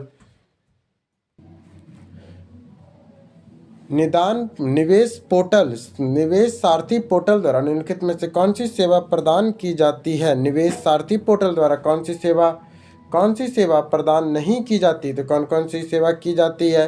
तो पहला किया जाता है निवेश आशय दाखिल करना, समझौता ज्ञापन पर हस्ताक्षर करने की व्यवस्था का शिकायत निवारण तंत्र होता है निवेश सेवा पोर्टल में, और बैठक का प्रबंधन का मॉड्यूल भी होता है। नवंबर 2022 में उत्तर प्रदेश सरकार द्वारा शुरू किया गया निवेश साथी पोर्टल राज्य में निवेश के अनुभव को सुव्यवस्थित करने और बेहतर बनाने के लिए डिज़ाइन किया गया एक व्यापक ऑनलाइन प्लेटफॉर्म है। यह पोर्टल निवेशकों को निवेश के लिए आवेदन करने से लेकर समझौता ज्ञापन पर हस्ताक्षर करने से लेकर निवेश करने के लिए और शिकायत निवारण करने तक की सेवा प्रदान करता है। उद्योगों के लिए भूमि आवंटन करना इस निवेश पोर्टल की सेवा नहीं है। अगला देखते हैं निर्मल भारत अभियान योजना के तहत रिवॉल्विंग फंड प्राप्त करने के लिए 4 नमूना जांच वाली जिला में निम्नलिखित में से कौन सा जिला नहीं है? तो कौन कौन है? गोरखपुर है, देवरिया है और आजमगढ़ है। निर्मल भारत अभियान योजना के तहत रिवॉल्विंग फंड प्राप्त करने और 4 नमूना जांच करने के लिए जिला में वाराणसी नहीं है। भारत सरकार GOI और उत्तर प्रदेश सरकार GOUP मनरेगा निधि में कितने अंशों का स्थानांतरित करती है? कितना अंश स्थानांतरित करती है? तो राज्य रोजगार गारंटी निधि से करती है। भारत सरकार और उत्तर प्रदेश सरकार मनरेगा निधि में अपने अंशों का राज्य रोजगार गारंटी निधि से स्थानांतरित करती है। रोजगार गारंटी निधि महात्मा गांधी राष्ट्रीय रोजगार गारंटी योजना की निधि देने के लिए राज्य सरकार द्वारा बनाया गया है। यह गैर स्थिति योग्य बैंक है। इस निधि का उपयोग ग्रामीण इलाकों को मजदूरी देने के साथ साथ योजना से संबंधित अन्य खर्चों को पूरा करने के लिए किया जाता है। फिर अगला आता है उत्तर प्रदेश में पिछड़ा क्षेत्र अनुदान निधि योजना के अंतर्गत कितने जिले शामिल है? तो कितने जिले शामिल है? तो 35 जिले शामिल है।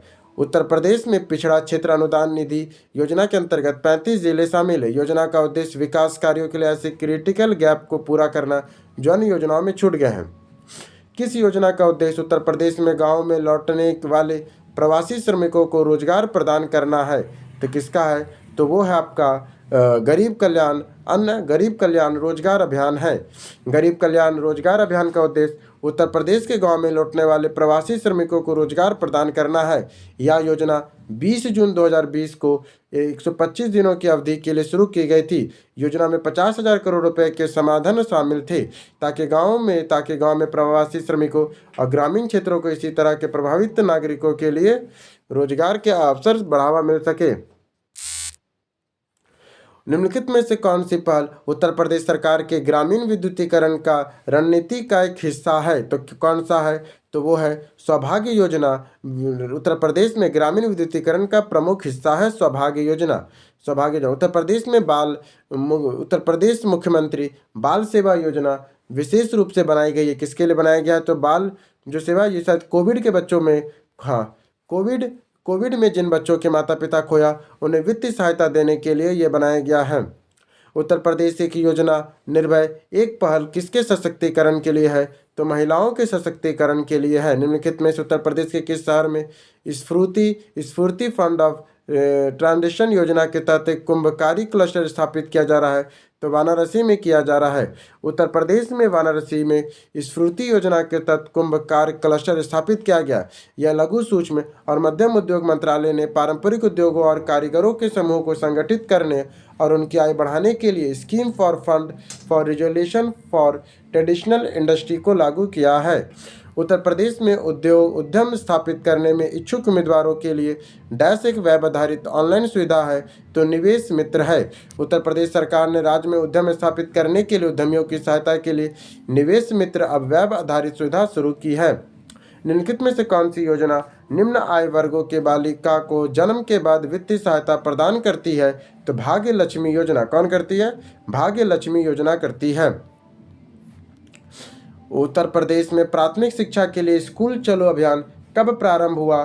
तो वर्ष 2000 में प्रारंभ हुआ।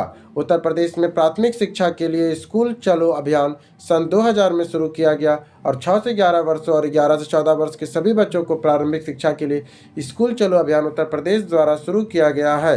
भारत के किस राज्य में एमओयू पर हस्ताक्षर औद्योगिक और व्यापार समूह के साथ की, जो कि एमएसएमई के क्षेत्र में प्रवासी मजदूर को रोजगार उपलब्ध कराता है, तो उत्तर प्रदेश है। उत्तर प्रदेश सरकार ने एमएसएमई क्षेत्र के जरिए प्रवासी मजदूरों को रोजगार उपलब्ध कराने के लिए नवंबर 2020 में उद्योग और व्यापार समूह के साथ एमओयू पर हस्ताक्षर किया है। उत्तर प्रदेश की प्रेरणा ऐप का मुख्य उद्देश्य क्या है? जो प्रेरणा ऐप है उत्तर प्रदेश का, कौन सा प्रेरणा ऐप, इसका मुख्य उद्देश्य क्या है? ऑनलाइन अध्यापक उपस्थिति को अभिलेखित करना है। उत्तर प्रदेश में मध्याह्न भोजन योजना कब प्रमोचित हुई थी? तो मध्याह्न योजना 1995 में आया था। उत्तर प्रदेश मध्याह्न भोजना कब आया था? तो 1995 में आया था। पीएम किसान योजना के अंतर्गत सर्वाधिक संख्या में लाभार्थी पंजीकृत के रूप में किस राज्य में हुए हैं? तो उत्तर प्रदेश में हुए पीएम किसान योजना में, जिसमें 6,000 रुपये मिलता है लाभार्थियों को। अगला है उत्तर प्रदेश में प्रति बल्ब दर पे एलईडी बल्ब उपलब्ध कराने के लिए ग्राम उजाला योजना शुरू किया गया है। तो 10 रुपये में प्रति एलईडी बल्ब उपलब्ध कराने के लिए है। उत्तर प्रदेश विशेष केंद्रीय योजना नवाचार योजना का एक और नाम क्या है? तो स्वनियोजन योजना है। कौन? स्वनियोजन योजना है। जिस प्रदेश सरकार ने किसानों की आय दुगनी करने के लिए किसान कल्याण मिशन शुरू किया, उसका नाम क्या है? तो वो उत्तर प्रदेश क्या शुरू किया है? किसान कल्याण मिशन शुरू किया है। उत्तर प्रदेश के विभिन्न जिलों क्षेत्रों में कृषि विकास कार्यक्रमों को प्रारंभ किया गया। सूची 1 और 2 को मिलाना है कि कहाँ पे क्या क्या शुरू हुआ है। जैविक खेती को विकसित करने के लिए हमीरपुर में, जैविक खेती को विकसित करने के लिए कहाँ पे? हमीरपुर में। किसान बाजार की स्थापना के लिए बहराइच में।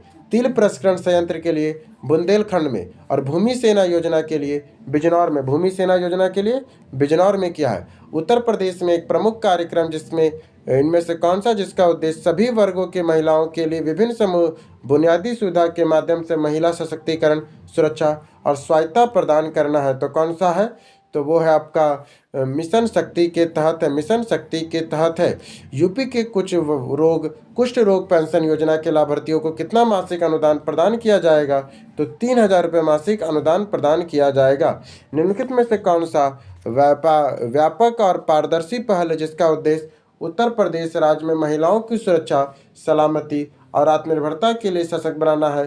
तो मिशन शक्ति के तहत है। किसके तहत? मिशन शक्ति के तहत है। इसे कब लॉन्च किया गया था? मिशन शक्ति को 17 अक्टूबर 2020 को लॉन्च किया गया था। निवेश मित्र मोबाइल एप्लीकेशन भारत के निम्नलिखित में किस राज्य का एक पहल है? तो उत्तर प्रदेश का है निवेश मित्र पहल, उत्तर प्रदेश का है। नंदनी कृषक समृद्धि योजना के संदर्भ में कथनों पर विचार कीजिए। तो क्या क्या इस पर है विचार? तो इस योजना के तहत केवल साहिवाल, गिर, थापरकार और गंगातरी प्रजातियों की दुधारू गाय ही सम्मिलित होगी। कौन सा? नंदिनी कृषक समृद्धि योजना के तहत साहिवाल, गिर, थापापर और गंगातरी प्रजाति दुधारू गायों को ही सम्मिलित किया। क्या ये सब है? नंद बाबा दूध मिशन के अंतर्गत गौवंशी पशुओं को नस्ल सुधार और दूध उत्पादकता में वृद्धि हेतु नंदिनी कृषक समृद्धि योजना शुरू की गई थी, जो प्रदेश के 25 दुधारू गांवों की 35 इकाइयां स्थापित की जाएगी। निम्नलिखित में से कौन सी योजना उत्तर प्रदेश से संबंधित है? तो कौन सी है? तो अनूठी उपहार योजना। कौन सी है? अनूठी उपहार योजना उत्तर प्रदेश से संबंधित है। अनूठी उपहार योजना उत्तर प्रदेश सरकार राज्य में कोरोना टीकाकरण को बढ़ावा देने के लिए एक अनूठी उपहार योजना शुरू की गई। इसके तहत 7 अप्रैल को विश्व स्वास्थ्य दिवस के अवसर पर उन सभी लोगों को राज्य सरकार की ओर से लकी ड्रॉ निकाला जाएगा जो टीका लगवा चुके हैं, जबकि मातृत्व उद्यमिता योजना हरियाणा सरकार की है। महिलाओं को रोजगार प्राप्त करने के लिए कौशल्य मातृत्व योजना छत्तीसगढ़ सरकार के दूसरे बच्चे के जन्म देने महिलाओं को प्रोत्साहन प्रदान करने के लिए, जबकि स्त्री निधि योजना तेलंगाना सरकार की है। गोकुल ग्राम योजना का संबंध किससे है? तो उत्तर प्रदेश से है। गोकुल ग्राम योजना 2003 का क्वेश्चन है, ये बहुत पुराना है। गोकुल ग्राम योजना उत्तर प्रदेश सरकार द्वारा प्रारंभ की गई कन्या विद्याधन योजना लड़कियों को कौन सी कक्षा उत्तीर्ण होने पर देता है? तो कक्षा 12 उत्तीर्ण होने पर। उत्तर प्रदेश कृषि विधिकरण परियोजना यूपी डम्प्स योजना किससे प्रचलित है? तो ये है बी और सी, ये है आपका केंद्र सरकार द्वारा और विश्व बैंक के द्वारा है। उत्तर प्रदेश स्वामी विवेकानंद ऐतिहासिक पर्यटन यात्रा योजना 2021 उत्तर प्रदेश सरकार द्वारा धार्मिक यात्रा के लिए निम्नलिखित कितने व्यक्तियों द्वारा प्रारंभ की गई है? तो मजदूरों के लिए प्रारंभ की गई है। संगम योजना कौन सा? संगम योजना का मुख्य उद्देश्य क्या है? तो विकलांगों को कल्याण वृद्धि करना, विकलांगों को की कल्याण को वृद्धि करना, ये संगम योजना का मुख्य उद्देश्य है। वुमेन पावर लाइन 1090 प्रारंभ किया गया है 15/11/2012 को, मतलब 15 नवंबर 2012 को वुमेन पावर लाइन 1090 शुरू हुआ था। कब शुरू हुआ था? 2012 में ये शुरू हुआ है 1090। उत्तर प्रदेश राज्य पोषण मिशन संबंधित है, कुपोषण से संबंधित है। इसके बाद आता है गोमती कार्य योजना के अंतर्गत निम्नलिखित में से किस जनपद में प्रदूषण न्यूनीकरण कार्यों को समुचित बल नहीं दिया गया? तो कहाँ पे? सीतापुर में। कब का क्वेश्चन है? 2006 का, ये बहुत पुराना है। आत्मनिर्भर यूपी रोजगार अभियान कब प्रारंभ हुआ है? तो 26 जून 2020 को प्रारंभ हुआ है। शारदा सहायक 2008 का क्वेश्चन ही हटाओ। उत्तर प्रदेश सरकार 2013 में सब बदल गया, ये सब पुराना क्वेश्चन। योजना में पुराना क्वेश्चन करके ना कोई फायदा नहीं है। उत्तर प्रदेश किसान भाई योजना कब लागू हुआ था? तो 1992 से। कब लागू हुआ? तो 1992 से लागू है। विश्व बैंक द्वारा वित्त पोषित सिंडिकेट लैंड रिलेक्शन प्रोजेक्ट 2 उस जनपद को चिन्हित कीजिए जो योजना में चयनित नहीं है। तो कौन कौन है? तो प्रयागराज, अलीगढ़, रायबरेली है। उत्तर प्रदेश किसान मित्र योजना कब प्रारंभ हुआ था? तो 18 जून 2001 को। इसके बाद आता है लखनऊ योजना संबंधित है, सड़कों से है। रिलायंस इंश्योरेंस किस मौत के आधारित रही? लक्ष्य ज्ञानदीप योजना सितंबर 2002 का। कल्प योजना प्राथमिक शिक्षा से। Uttar Pradesh mid day meal कार्यक्रम प्रारंभ हुआ था 1995 से। उत्तर प्रदेश में मिड डे मील कार्यक्रम कब प्रारंभ हुआ है? 1995 में प्रारंभ हुआ है mid day meal. Uttar Pradesh के प्रारंभिक शिक्षा में स्कूल चलो अभियान शुरू हुआ है 2000 से। स्कूल चलो अभियान शुरू हुआ है। इसके बाद आता है उत्तर प्रदेश विकास केंद्र परियोजना का शुभारंभ किया गया है अक्टूबर 2001 में। द ऑपरेशन द ग्रीन परियोजना में उत्तर प्रदेश के शुभारंभ हुआ है, तो 2001 से हुआ है। उत्तर प्रदेश में निम्नलिखित योजनाओं में कौन से केंद्र सरकार की नहीं है? तो मनरेगा नहीं है, क्योंकि गंगा एक्सप्रेसवे। स्वावलंबन योजना किस उद्देश्य से पूर्ति करता है? तो महिलाओं के परीक्षण और कौशल प्रदान करने के लिए। उत्तर प्रदेश में कितने जिलों में पहले मुख्यमंत्री महामाया मोबाइल अस्पताल योजना प्रारंभ हुआ है? तो 15वां में हुआ है। फिर आता है तालीम, उत्तर प्रदेश सरकार की एक योजना है। तालीम कब का है? तो ये 2000 ये है आपको दूरदर्शन द्वारा ग्रामीण क्षेत्रों में शिक्षा के प्रसार हेतु। गैसोहोल पायलट परियोजना उत्तर प्रदेश में कब प्रारंभ हुआ? तो आंवला के लिए हुआ था। ये उत्तर प्रदेश का 2017 क्वेश्चन क्या है? उत्तर प्रदेश वित्त निगम के संदर्भ में कौन सा कथन सत्य है? तो क्या है? यह लघु और मध्यम स्तरीय उद्योगों को वित्तीय सहायता प्रदान करता है। यह लघु और मध्यम क्षेत्रों में सेवाएं का वित्तीय सहायता प्रदान करता है। उत्तर प्रदेश के वित्त निगम किसका वित्तीयकरण नहीं करता है? तो पर्यटन संबंधी उद्योगों के लिए। अगला क्वेश्चन आपका है अप्रैल 2018 में उत्तर प्रदेश सरकार ने गंगा नदी के जल ग्रहण क्षेत्रों में हरित क्षेत्र बढ़ाने के लिए मृदा अपरदन को रोकने के लिए किस योजना को शुरू किया? तो गंगा हरितमाका एक जिला एक उत्पाद योजना के तहत हस्त निर्मित कागज के उत्पादन के लिए उत्तर प्रदेश के जिले को चुना गया है, तो जालौन को चुना गया है। काला नमक चावल के किस्म का एक जिला एक उत्पाद योजना के तहत उत्तर प्रदेश के किस उत्पादन के लिए चुना गया है? तो सिद्धार्थनगर को चुना गया है। किस राज्य ने पुलिस में आदर्श वाक्य सुरक्षा और अपनी संकल्प हमारा अर्थ का संकल्प दिया? तो उत्तर प्रदेश पुलिस ने दिया है। गोकुल पुरस्कार योजना संबंधित है दूध उत्पादन से है। डाक कर्मयोगी पोर्टल का उद्देश्य क्या है? तो लगभग 4 लाख ग्रामीण डाक सेवकों को क्षमताओं में वृद्धि करना। इनमें से किस राज्य में भारत का प्रथम अमृत सरोवर का उद्घाटन हुआ है? तो उत्तर प्रदेश में हुआ है। उत्तर प्रदेश में डैश प्रचार हेतु कन्या सुमंगला योजना की शुरुआत हुआ है, तो लड़कियों के लिए स्वास्थ्य और शैक्षणिक मानक के लिए। उत्तर प्रदेश में सबरी संकल्प अभियान की शुरुआत कब हुई है? तो सबरी संकल्प के अभियान कब हुआ है? तो ये हुआ है आपका कुपोषण को दूर करने के लिए। सबरी संकल्प अभियान शुरू हुआ है कुपोषण को दूर करने के लिए। किसके लिए? कुपोषण को दूर करने के लिए सबरी संकल्प योजना शुरू हुआ है। किशोरी बालिका योजना कौन सा? किशोरी बालिका योजना वर्ष डैश के दिनों में विद्यालय में उपस्थित न होने वाले लड़कियों को संतुलित आहार प्रदान करने की पेशकश करता है, तो 300 दिनों में। फिर अगला आता है प्रधानमंत्री किसान सम्मान निधि योजना के तहत लाभ प्राप्त करने वाला उत्तर प्रदेश के पहला स्थान है। उत्तर प्रदेश में शुरू किया गया दस्तक अभियान किससे संबंधित है? तो ये जापानी इन्फ्लूएंटिस उन्मूलन से है। इसके बाद आता है आपका उत्तर प्रदेश सरकार द्वारा कन्या विद्या धन लक्ष्मी के अंतर्गत वर्ष 2016 में राज्य में 12 में उत्तीर्ण चयनित छात्राओं को प्रोत्साहन हेतु कितनी धनराशि प्रदान की गई है? तो 30,000 रुपये। अखिलेश यादव के नेतृत्व में उत्तर प्रदेश सरकार द्वारा पत्रिकाओं की मदद और सहायता हेतु किस हेल्पलाइन नंबर शुरू किया गया? 1880। किसके लिए? पत्रकारों के लिए 1880। कन्या विद्या धन लक्ष्मी योजना के अंतर्गत उत्तर प्रदेश सरकार की कौन सी कक्षा उत्तीर्ण प्रोत्साहन राशि दी जाती है? तो 12वीं कक्षा पर।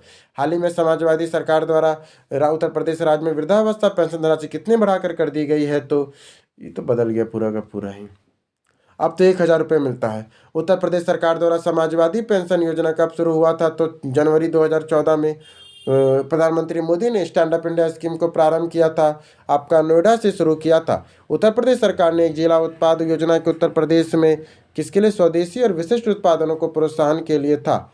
खत्म हो गया। अब अगला चैप्टर होगा आपका और आखिरी चैप्टर इसका जनगणना 2011। चलिए शुरू करते हैं। जनगणना 2011 के अनुसार उत्तर प्रदेश के किस जिले में साक्षरता दर सबसे अधिक है? तो कहाँ पर है? गौतम बुद्धा नगर में है। इसके बाद आता है आपका वहाँ पे 80% आपको साक्षर मिलेगा। जनगणना 2011 के अनुसार उत्तर प्रदेश की कुल जनसंख्या में महिला प्रतिशत कितना है? 47.71% है। फिर आता है उत्तर प्रदेश के निम्नलिखित जिलों में से 2011 की जनगणना के अनुसार साक्षरता दर में न्यूनतम के आधार पर उच्चतम की व्यवस्थित कीजिए। न्यूनतम के आधार पर उच्चतम का जनगणना में न्यूनतम से उच्चतम दर देखा जाए तो सबसे कम आपको मिलेगा आजमगढ़, फिर आपको मिलेगा मैनपुरी। एक मिनट, न्यूनतम से बोला है ना, बहराइच, बाराबंकी, आजमगढ़, मैनपुरी। न्यूनतम साक्षरता वाले 5 जिले हैं श्रावस्ती, बहराइच, बलरामपुर, बदायूं, रामपुर। और इस क्वेश्चन के हिसाब से कौन कौन था? तो बहराइच था, बाराबंकी था, आजमगढ़ था और मैनपुरी था। ऐसे 5 गो न्यूनतम साक्षरता जिला कौन कौन है? श्रावस्ती है, बहराइच है, बलरामपुर है, बदायूं है और रामपुर है। उत्तर प्रदेश जनसंख्या नियंत्रण, स्थिरीकरण और कल्याण विधेयक 2021 का प्राथमिक उद्देश्य क्या है? इसका प्राथमिक उद्देश्य है प्रजनन दर में 2026 तक 2.1% हजार जनसंख्या को 2030 तक 1.9% तक करना है। ठीक है। इसके बाद 2011 की जनगणना के अनुसार उत्तर प्रदेश का जनसंख्या घनत्व कितना है? तो हमारा जनसंख्या घनत्व कितना है? तो हमारा जनसंख्या घनत्व है 700 व्यक्ति प्रति वर्ग किलोमीटर। कितना है? 700 से अधिक है। 2011 की जनगणना के अनुसार उत्तर प्रदेश की जनसंख्या घनत्व 829 व्यक्ति प्रति वर्ग किलोमीटर और सर्वाधिक आपको गाजियाबाद में मिलेगा 3971, वाराणसी में 2395, ललितपुर में 242 और सोनभद्र में कम। देखिए सबसे, देखिए उत्तर प्रदेश का आपको से जनसंख्या घनत्व बोलेगा तो वो 829 व्यक्ति प्रति जाता है। और उत्तर प्रदेश में एक जगह कौन सा जिला में सबसे ज़्यादा है? तो 3971। और सबसे कम कहाँ है? तो ललितपुर में है, मात्र 242। उत्तर प्रदेश की जनसंख्या नियंत्रण, स्थिरीकरण और कल्याण बिल 2021 डैश राज्य सरकार के एक भाग है। तो 2021 से 30 का एक भाग है ये, जिसमें हम लोग को प्रजनन दर 1.9 से कम करना है। अभी हम लोग का वर्तमान में 2.4 का प्रजनन दर है। 2011 की जनगणना के अंतरिम आंकड़ों के अनुसार उत्तर प्रदेश में जिला में सर्वोच्च साक्षरता दर गौतम बुद्धा नगर का कहाँ का है? गौतम बुद्धा नगर का है। फिर आता जनसंख्या की दृष्टिकोण से उत्तर प्रदेश का कौन सा जिला सबसे बड़ा? तो जनसंख्या की दृष्टिकोण से तो वो इलाहाबाद सबसे ज़्यादा आपको जनसंख्या मिलेगा। उत्तर प्रदेश के किस जनपद के अंतर्गत उच्चतम साक्षरता है? तो वो आपको कानपुर में मिलेगा, जहाँ पे कुल ऐसे कहा जाए उत्तर प्रदेश की कुल साक्षरता 67% है, पुरुषों का 77 है, महिलाओं का 57% है। सबसे अधिक साक्षरता आपको गौतम बुद्ध नगर में मिलेगा। उसके बाद कानपुर नगर, फिर औरैया का आता है, सबसे कम श्रावस्ती, फिर बहराइच, फिर बलरामपुर है। 2011 की जनगणना के अनुसार निम्नलिखित में से उत्तर प्रदेश के किस जिले में जनसंख्या घनत्व सबसे अधिक है? तो गाजियाबाद में सबसे ज़्यादा। सबसे कम कहाँ पर है? तो ललितपुर में सबसे कम है, 240 है मात्र। भारत में 4 अति जनसंख्या वाले राज्य कौन है? उत्तर प्रदेश, महाराष्ट्र, बिहार, फिर पश्चिम बंगाल आता है। सबसे ज़्यादा आपको जनसंख्या मिलेगा उत्तर प्रदेश में 19 करोड़, फिर महाराष्ट्र में 11 करोड़, बिहार में 10 करोड़ और पश्चिम बंगाल में 9 करोड़ के आसपास जनसंख्या है। यूपी जनसंख्या नीति किस वर्ष महिलाओं के कुल प्रजनन दर 1.9 तक लाने का लक्ष्य है? तो 2030 तक लाने का लक्ष्य है। उत्तर प्रदेश में अत्यधिक जनसंख्या बढ़ोतरी के पीछे का कारण क्या है? तो इसका कारण है स्वास्थ्य सुविधा और बीमारियों पर नियंत्रण। इसके बाद आता है विगत जनगणना की तुलना में 2011 की जनगणना में उत्तर प्रदेश की जनसंख्या कितने परसेंट का वृद्धि हुआ है? तो 20.23% का वृद्धि हुआ है उत्तर प्रदेश में। उत्तर प्रदेश में जनसंख्या वृद्धि कितना हुआ? तो उत्तर प्रदेश में हुआ 20.23 और पूरे देश में 17.7% का वृद्धि हुआ है। जनगणना 2011 के अनुसार उत्तर प्रदेश राज्य का समग्र लिंगानुपात कितना है? तो 912 हमारा समग्र लिंगानुपात है। ठीक है, इसके बाद आता है उत्तर प्रदेश में नगरों के विचार कीजिए जहां जनसंख्या के आधार पर आरोही क्रम में व्यवस्थित कीजिए। तो सबसे ज़्यादा कहाँ पर है? आरोही क्रम में अगर बैठाना है तो सबसे पहले कानपुर, फिर लखनऊ, फिर गाजियाबाद, फिर आगरा आएगा। उत्तर प्रदेश में नगरों का सही अवरोही क्रम होगा। सबसे ज़्यादा आपको कहाँ मिलेगा? तो नगरीकरण हुआ है आपका कानपुर, लखनऊ, गाजियाबाद, फिर आगरा आता है जनगणना में। 2011 की जनगणना के अनुसार निम्नलिखित में उत्तर प्रदेश के किस जिले में जनसंख्या सबसे अधिक है? तो वो प्रयागराज में सबसे अधिक आपको जनसंख्या मिलेगा। प्रयागराज में आपका 59 लाख लोग रहता है। लखनऊ में 45 लाख लोग, लखनऊ में 45 लाख, कानपुर में 45 लाख और गोरखपुर में 44 लाख लोग रहता है। सबसे ज़्यादा 60 लाख लोग रहता है प्रयागराज में। 2011 की जनगणना के अनुसार भारत में निम्नलिखित में कौन सा सर्वाधिक संख्या वाला राज्य है? तो वो उत्तर प्रदेश है। फिर आता है उत्तर प्रदेश में 19 करोड़ लोग रहता है। भारत की जनगणना 2011 के अनुसार उत्तर प्रदेश में निम्नलिखित शहरों में कौन सा शहर मिलेनियम शहर नहीं है? तो मुरादाबाद नहीं है, बाकी आगरा, मेरठ और प्रयागराज है। उत्तर प्रदेश में 7 गो मिलेनियर शहर स्थित है जहाँ मिलेनियर प्लस कहते हैं। कौन कौन है? कानपुर है, लखनऊ है, गाजियाबाद, आगरा, वाराणसी, मेरठ और प्रयागराज है। मुरादाबाद मात्र 0.89 मिलियन। उत्तर प्रदेश के बारे में कौन सा कथन सत्य है? तो कौन कौन कथन सत्य है? तो उत्तर प्रदेश की जनसंख्या वाला और धीमे विकास वाला एक राज्य है। उत्तर प्रदेश के संपूर्ण देश में प्रति व्यक्ति आय में विद्यमान अंतर घट रहा है। उत्तर प्रदेश में अनुचित हटाइए, 2003 का क्वेश्चन था इसलिए लिए। उत्तर प्रदेश के किस राज्य में अनुसूचित जातियों की जनसंख्या सब सर्वाधिक है? तो उत्तर प्रदेश में सर्वाधिक अनुसूचित जातियों की संख्या है। जाति की संख्या बोलेगा तो यहाँ, ठीक है, प्रतिशत बोलेगा तो दूसरा हो जाता है। पिछले 2 दशकों में उत्तर प्रदेश की जनसंख्या वृद्धि के कारण क्या है? तो स्वास्थ्य सुधार और बीमारियों पर नियंत्रण है। उत्तर प्रदेश का वह जनपद कौन सा है जहाँ अल्प समुदाय का सर्वाधिक केंद्रीकरण हुआ है? तो रामपुर में हुआ है। उत्तर प्रदेश के संबंध में कथनों पर विचार कीजिए। क्या 2006 घटा दीजिए, 2003 का क्वेश्चन नहीं करना। 2020 2011 की जनगणना के अनुसार वो जनसंख्या के संबंध में उत्तर प्रदेश का कौन सा जिला सबसे बड़ा है? तो वह प्रयागराज है। उत्तर प्रदेश निम्नलिखित जिलों में से वर्ष 2011 के जनगणना के अनुसार किसमें जनसंख्या सबसे कम है? तो महोबा में है। उत्तर प्रदेश का सबसे घना बसा जिला कौन सा है? तो गाजियाबाद है। जनसंख्या की दृष्टि से उत्तर प्रदेश का प्रथम 5 सबसे बड़े नगर कौन है? तो कानपुर, लखनऊ, वाराणसी, आगरा और मेरठ है। गत 90 वर्षों में उत्तर प्रदेश में सर्वाधिक जनसंख्या वृद्धि दर किसका हुआ है? तो 1981 से 91 का हुआ है। 2011 की जनगणना के अनुसार उत्तर प्रदेश के किस जनपद में जनसंख्या घनत्व सर्वाधिक है? तो वाराणसी में सर्वाधिक है। इसके बाद आता है वर्ष 2011 की जनगणना के अनुसार उत्तर प्रदेश में महिला साक्षरता दर कितनी है? तो 57.20% है। उत्तर प्रदेश की साक्षरता दर में 10 की वृद्धि 2001 से 11 के बीच में कितनी रही? तो कितनी रही है? तो 11.34% है। निम्नलिखित जनपदों में से किसमें साक्षरता दर सबसे कम है? तो श्रावस्ती में है। 2011 की जनगणना के अनुसार निम्नलिखित जिलों में से जिसकी जनसंख्या के अनुसार अवरोही क्रम में अंकित कीजिए। तो वो हो जाएगा आपका सबसे ज़्यादा कहाँ है? तो इलाहाबाद या प्रयागराज, फिर कानपुर, फिर आगरा, फिर वाराणसी आता है। 2011 के आंकड़ों के अनुसार सबसे ज़्यादा आपको इलाहाबाद मैंने प्रयागराज, कानपुर, आगरा, फिर वाराणसी आता है। 2011 की जनगणना के अनुसार सर्वाधिक औसत साक्षरता दर किन 4 जिलों में है? तो गौतम बुद्ध नगर, कानपुर नगर, औरैया और इटावा में है। 2011 की जनगणना के अनुसार उत्तर प्रदेश में पुरुष महिला अनुपात कितना है? तो 912/1000 है। 912 पुरुष है, महिलाएं हैं प्रति 1000 पुरुषों में। 4 जनपद 2011 के, एक का जनगणना का फर्क नहीं पड़ता है। 2011 के अनुसार उत्तर प्रदेश में सर्वाधिक साक्षरता दर वाले 4 जिले कौन कौन हैं? तो वो आपका है गौतम बुद्धा नगर 80%, कानपुर नगर 79, फिर औरैया, इटावा, गाजियाबाद आता है। उत्तर प्रदेश का वह जनपद जिसकी साक्षरता प्रतिशत सर्वाधिक है तो वो कहाँ का है? तो औरैया का है। 2011 की जनगणना के अनुसार उत्तर प्रदेश का सर्वाधिक साक्षर जिला कौन है? तो गौतम बुद्धा नगर है। उत्तर प्रदेश के जिलों में से कौन सा 2011 की जनगणना में साक्षरता दर सर्वाधिक है? तो गाजियाबाद का है। उत्तर प्रदेश के कथनों पर विचार कीजिए। 2006 का क्वेश्चन हटाओ। 91 से 2001 में उत्तर प्रदेश की साक्षरता कितनी वृद्धि हुई? 16.7%। 2011 की जनगणना के अनुसार उत्तर प्रदेश की साक्षरता दर कितना वृद्धि हुआ है? तो 11.45% का वृद्धि हुआ है। 2011 की जनगणना के आंकड़ों के अनुसार निम्नलिखित में उत्तर प्रदेश के किस जिले में सबसे कम महिला साक्षरता दर है? तो रामपुर में सबसे कम है। उत्तर प्रदेश के जिले में किसमें जनगणना 2011 के अनुसार साक्षरता अंकित की गई है? तो श्रावस्ती में की गई है। जनगणना 2001 के अनुसार उत्तर प्रदेश का सर्वाधिक लिंगानुपात वाला जिला कौन है? तो वो आजमगढ़ है। फिर आता है निम्नलिखित में से कौन उत्तर प्रदेश के सन 2001 के अनुसार सही नहीं है? तो एक हटाओ। 2013 में निम्नलिखित कौन सा कथन असत्य है? तो सत्य क्या क्या है? उत्तर प्रदेश का जन्म दर प्रति 1000 की भारत जन सबसे अधिक है। यहाँ पे जन्म दर 25 से भी अधिक है और उत्तर प्रदेश में 25 से अधिक और 30 से कम है।